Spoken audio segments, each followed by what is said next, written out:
Olá, queridos, graça e paz, seja bem-vindo ao Ponto de Equilíbrio. Eu sou Léo Murata e nesse vídeo eu quero falar com você sobre quando a Bíblia nos confronta.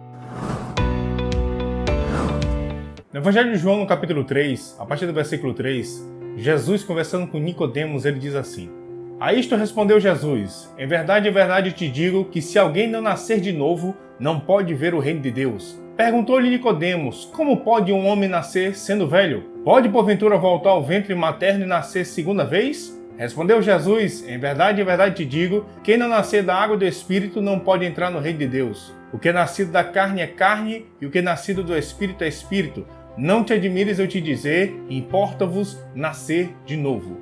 2 Coríntios 5,17 diz que aquele que está em Cristo é uma nova criatura. A Bíblia não diz que nós somos melhorados ou consertados. A Bíblia diz que nós nascemos de novo. E através do novo nascimento, agora a vida de Deus está em nós, o Espírito de Deus está em nós, o amor de Deus foi derramado em nossos corações. Em Efésios capítulo 2, no versículo 1, Paulo diz assim: Ele vos deu vida estando vós mortos nos vossos delitos e pecados, nos quais andastes outrora segundo o curso deste mundo, segundo o príncipe da potestade do ar, do espírito que agora atua nos filhos da desobediência, entre os quais também todos nós andamos outrora, segundo as inclinações da nossa carne, fazendo a vontade da carne e dos pensamentos, e éramos por natureza filhos da ira, como também os demais. Éramos por natureza filhos da ira, mas agora nós temos a natureza de Deus. A vida de Deus está em nós.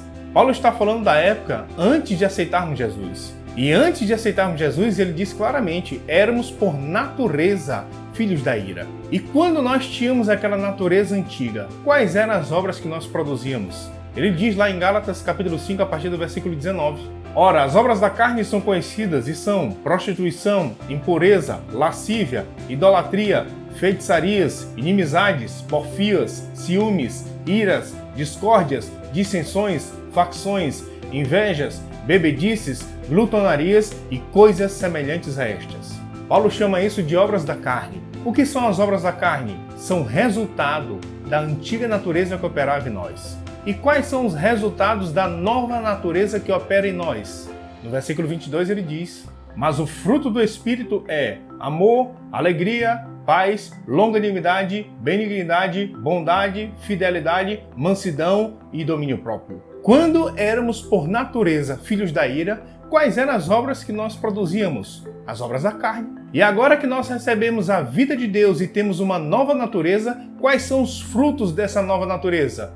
O fruto do Espírito. O que é o fruto do Espírito? É o resultado natural, normal, que a nova natureza no ser humano deve produzir. Quando o ser humano tinha a antiga natureza, naturalmente ele produzia as obras da carne. Quando é mudada a natureza do homem e ele recebe a vida de Deus, naturalmente ele deve agora produzir o fruto do Espírito. O fruto do Espírito é o resultado da nova natureza que ele recebeu em Cristo. Em Romanos capítulo 5, no versículo 1, Paulo diz: justificados mediante a fé, temos paz com Deus. Quando nós cremos em Jesus e aceitamos Jesus como nosso Senhor, nós somos justificados diante de Deus. E em 2 Timóteo capítulo 3, no versículo 16, o apóstolo Paulo diz assim: toda a Escritura é inspirada por Deus e útil para o ensino, para a repreensão, para a correção, para a educação na justiça.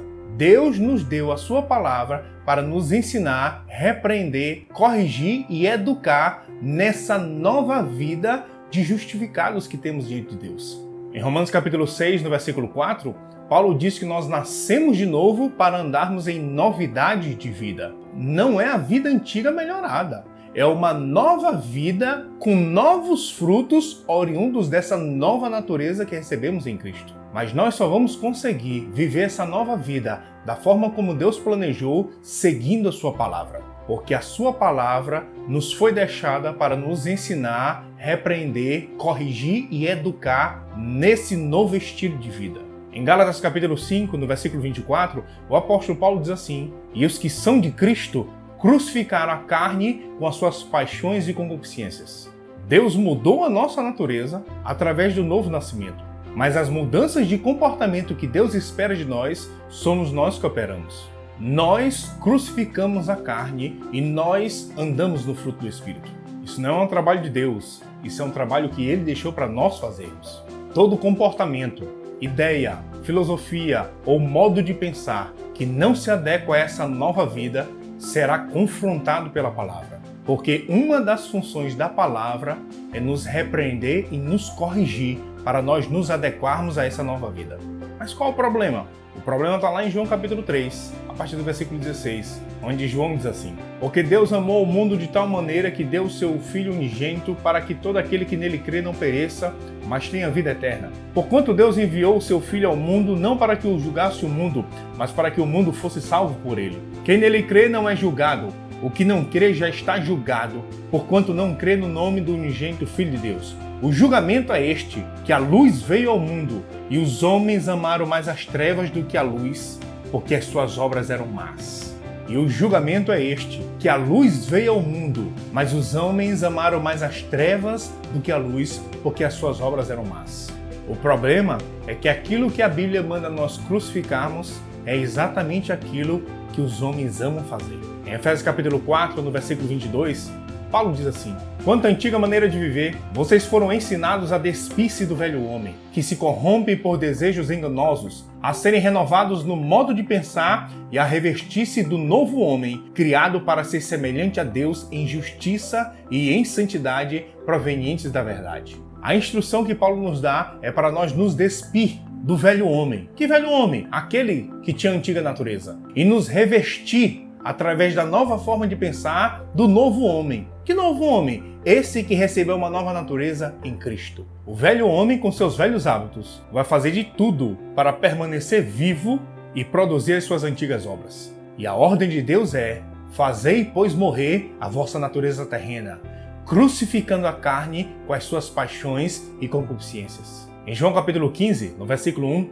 Jesus diz assim: Eu sou a videira verdadeira, e meu pai é o agricultor. Todo ramo que estando em mim não dá fruto, ele corta, e todo que dá fruto, ele poda, para que dê mais fruto ainda. A poda é para tirar toda a parte que ainda está no ramo e que não deveria estar mais lá. A poda é necessária para que você frutifique ainda mais. Mas existem pessoas que, ao invés de se deixarem ser podadas por Deus, estão querendo tirar a tesoura das mãos do agricultor. Em Apocalipse capítulo 22, no versículo 18, a Bíblia finaliza assim: Eu a todo aquele que ouve as palavras da profecia deste livro testifico. Se alguém lhes fizer qualquer acréscimo, Deus lhe acrescentará os flagelos escritos neste livro. E se alguém tirar qualquer coisa das palavras do livro desta profecia, Deus tirará a sua parte da árvore da vida, da cidade santa e das coisas que se acham escritas nesse livro. A maior parte do livro de Apocalipse é João narrando o período tribulacional que durará 7 anos. E após ele relatar os sofrimentos que as pessoas que recusaram Jesus vão passar durante esse período,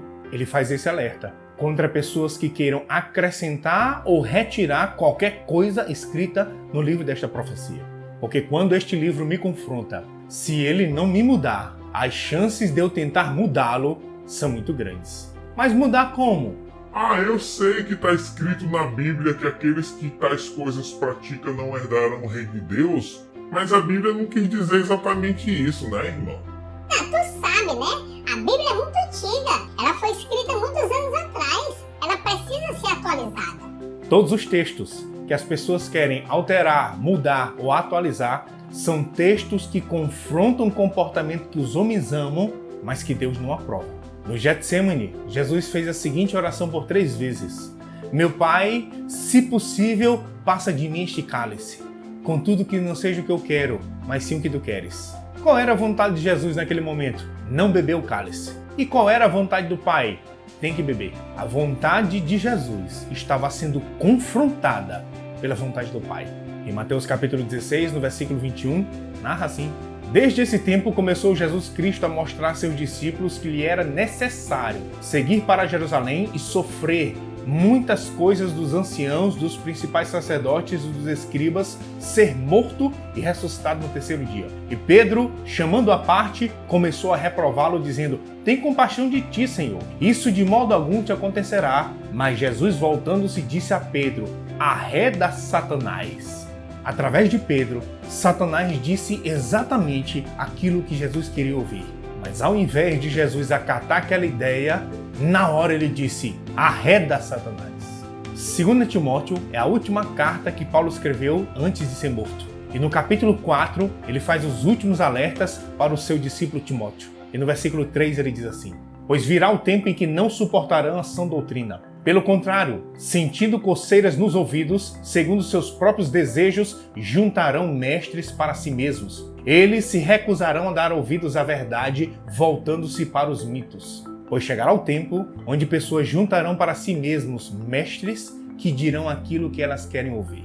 Esse é exatamente o tempo que nós estamos vivendo hoje. Na internet e em muitas livrarias evangélicas, você vai encontrar pessoas dizendo exatamente aquilo que você quer ouvir. Se você está com desejo de fazer algo que a Bíblia reprova, muito provavelmente você vai encontrar alguém na internet defendendo o seu direito de você fazer aquilo que você está com vontade. Mas se você ler a sua Bíblia, você vai encontrar de forma bem clara aquilo que Deus queria que você ouvisse. Em Mateus capítulo 13, no versículo 22, Jesus fala da semente que foi lançada entre os espinhos, mas os espinhos cresceram e sufocaram a palavra. Jesus é a videira, o Pai é o agricultor e nós somos os ramos. Se o ramo insistir em proteger aquilo que deveria ser podado, o próprio ramo está correndo risco de ser cortado da videira.